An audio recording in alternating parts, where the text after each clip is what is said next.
नमस्ते नमस्कार दोस्तों, आप सभी देख रहे Kushwaha news Bhojpuri YouTube channel में। दोस्तों आप सभी का स्वागत है। आप सभी के बीच में दोस्तों बहुत बवाल का जिद्दी बॉय चंदन का एक सॉन्ग आप सभी के बीच में दोस्तों लेके आ गए। जिस सॉन्ग का टाइटल का जो कि नाम दिया गया है जन्मे से होले रंगदार कोयरान। जी हाँ दोस्त, ये सॉन्ग का टाइटल का जो कि नाम दिया गया है जिद्दी बॉय यानी ट्रेंडिंग स्टार कोयरान स्टार के जितने भाई जो कि जिद्दी बॉय चंदन को चाहने वाले इस वीडियो का देख रहे थे, आप सभी को इस वीडियो में बताएंगे जिद्दी बॉय चंदन के भैया का जो कि एक सॉन्ग आप सभी के बीच में दोस्तों फिर से तहलका मचाने के लिए एक सॉन्ग आ रहा है। तो आप सभी तैयार रहिएगा इस गाने को सुनने के लिए। दोस्तों बहुत काफ़ी बवाल का जो कि ये गाना आप सभी के बीच में आ रहा है। तो दोस्तों मैं आप सभी को बता दूं, इस गाने को आप सभी के बीच में दोस्तों जो कि ऑडियो सॉन्ग के माध्यम से इस गाने को रिलीज किया जाएगा। जी हाँ दोस्त, ऑडियो सॉन्ग के माध्यम से इस गाने को रिलीज किया जाएगा।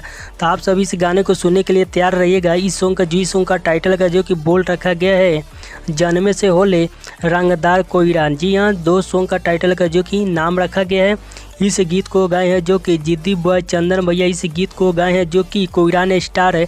और इनका साथ दिए हैं सीधी पाठक जी जो कि इनका साथ दिए हैं दोस्तों। और ये सॉन्ग आप सभी के बीच में इस गाने को लिखे हैं अरुण सक्सेना जी, इस गाने को लिखे हैं और संगीत दिए हैं दोस्तों जो कि एनके वर्मा का। दोस्तों इसमें म्यूजिक है जो कि बहुत काफ़ी हाई लेवल का म्यूजिक देते हैं, एक से बढ़ के सॉन्ग में म्यूजिक देते हैं। तो इस गाने को आप सभी के बीच में दोस्तों जो कि कल सुबह रिलीज किया जा रहा है आप सभी के बीच में। इस गाने को रिलीज किया जाएगा कल सुबह 6:30 पे। इस गाने को सुनने को मिलेगा जिद्दी बॉय चंदन ऑफिशियल यूट्यूब चैनल पे, इस गाने को सुनने को मिलेगा। तो जी हाँ दोस्त, इस गाने को आप सभी जरूर जाके जिद्दी बॉय चंदन ऑफिशियल यूट्यूब चैनल पे गाने को सुनिएगा और प्यार आशीर्वाद दीजिएगा जो कि बहुत काफ़ी कमाल का दोस्तों ये गाना है। तो आप सभी को मिलते हैं नेक्स्ट वीडियो में, तब तक के लिए जय हिंद मौर्य समाज, जय है कोयरान समाज।